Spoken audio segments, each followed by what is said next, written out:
No drug has side effects.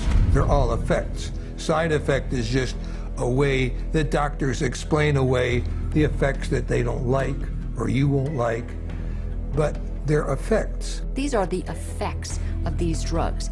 They're not just what might happen to you, they're what happen more often than not. We name them side effects because they're an unintended consequence. The antidepressant drugs not only don't make you happy, they have all kinds of negative effects on the system as a whole. These drugs are absorbed and distributed throughout your entire body, so they have side effects through all of your tissues and organs, including your liver and your kidneys and your nervous system. They destroy the brain, the neural net. They literally kill brain cells and cause all kinds of brain disorders. That's why we have they're not side effects, they're direct effects. Mais si les psychiatres minimisent continuellement les effets de ces médicaments sur la santé, ils les reconnaissent ouvertement devant nos caméras.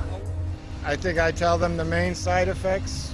I don't tell them every side effect because there's so many possible side effects. I would say the majority of patients experience some side effects. People get side effects to every medication you try. They all have side effects. All kinds of side effects, lots of side effects. Physical feelings of sickness. Headaches, insomnia. They can't sleep, they can't eat. Drowsiness. Sedation is very frequent. Restlessness, appetite stimulation, neurologic side effects, tremor or muscle spasms, stiffness, weight gain, obesity, weight gain and stuff like that, decreased performance of sexual functioning, sexual side effects can happen, sexual dysfunction, etc. I've never had anybody die or anything, but I've had people faint and stuff, and it's really sort of unpredictable. You name it and it can be a side effect.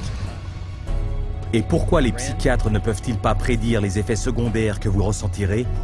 Parce qu'aucun d'eux n'a la moindre idée de la façon dont leurs médicaments agissent. At least with street drugs, people know that they're dangerous, that they should be off of them. With pharmaceuticals, people are told they're safe to take every day. Mais les psychotropes sont loin d'être sans danger. Et on en parle de plus en plus en raison de leur toxicité et des décès qu'ils entraînent. Some of the side effects that have become of concern lately are suicide, increased risk of suicide, increased risk of homicide. These aren't people that were horribly depressed when they were given a drug. These are people who are given a drug for social anxiety or difficulty sleeping or mild depression and then become suicidal. And so when they become suicidal and they kill themselves, what the doctor does is go back and say, oh, well, it's because they were depressed. The label itself, the disorder, is what is blamed for the side effects.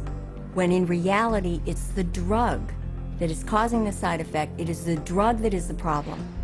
Des médicaments similaires à l'antidépresseur prescrit à Woody Witzak, qu'il prit non pas pour soigner une maladie mentale, mais pour l'aider à dormir. My husband and I, Tim, his nickname Woody, we were married just 2 months shy of 10 years, so we've had a long life together. And Woody was a guy who was healthy.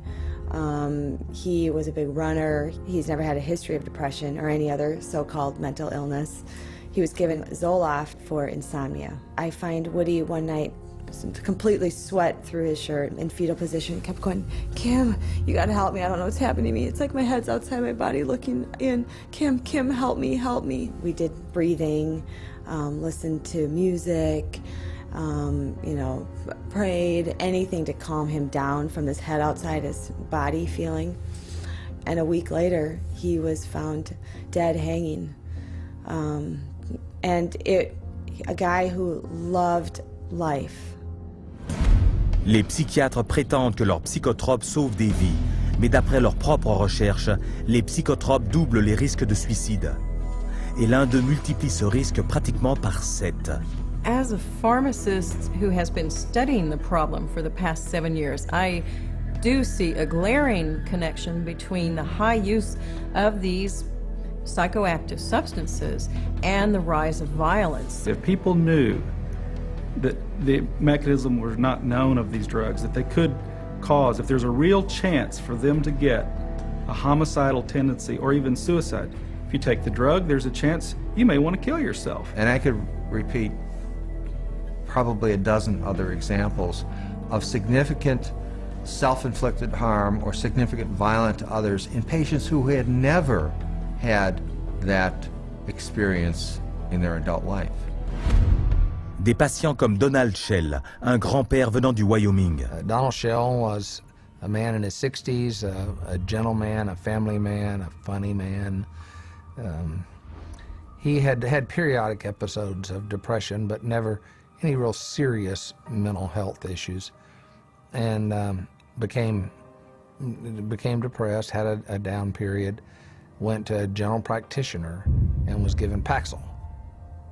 2 days later, he shot his wife, his daughter, his 9-month-old granddaughter, and then himself.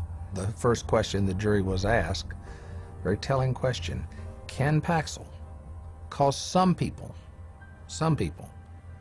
to commit homicide and or suicide? To which they answered yes. Donald Shell ne prenait du Paxil que depuis quelques jours avant d'avoir cette réaction meurtrière suite à la prise du médicament. Mais on a aussi prouvé qu'un emploi prolongé de psychotropes crée des dommages irréversibles, une situation dramatique dont les psychiatres ne font pas cas. In the long run, the side effects may actually be worse than the original condition. I don't think the average patient has any idea that the long-term use of this drug is now associated with very serious diseases, with diabetes, with kidney failure, with tardive dyskinesia, a movement disorder that's very serious and permanent and irreversible. You can be affected by these drugs in any part of your body, your brain, your heart, your kidney.